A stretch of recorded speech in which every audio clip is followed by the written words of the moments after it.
3 steps to reach the beloved. Cleanse yourself, and then step onto the path so that you do not pollute its sanctity with your impurity.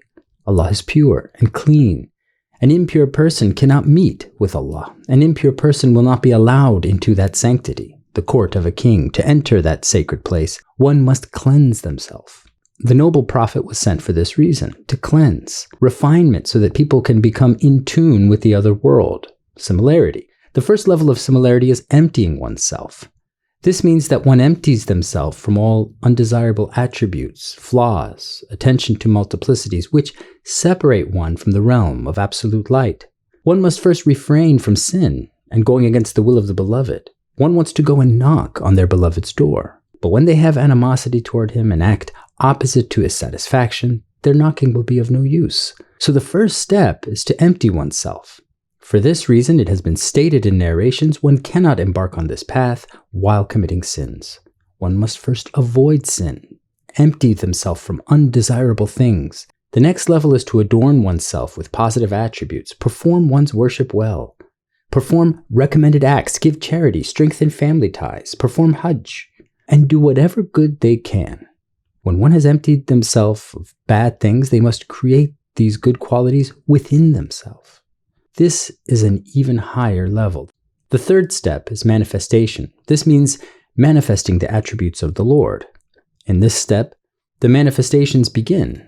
Allah will reveal himself sometimes with the attribute of the all-powerful, sometimes with the attribute of the all-knowing, sometimes with the attribute of the merciful, sometimes with the attribute of the beneficent. These names and attributes will manifest themselves in all aspects of being. The manifestations will thus begin. Once these manifestations of names and attributes reach their ultimate degree, one will arrive at the final stage of meeting with the Lord, which is annihilation in him.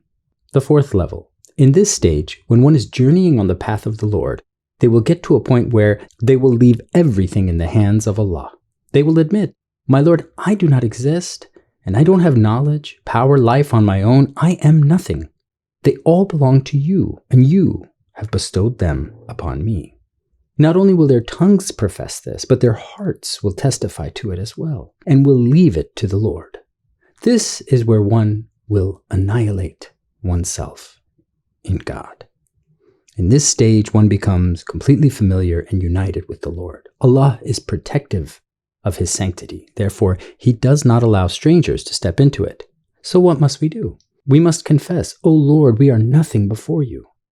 If this testimony obtains absolute actualization, we will reach the level of annihilation in the Lord. And in this stage, there is nothing but Allah.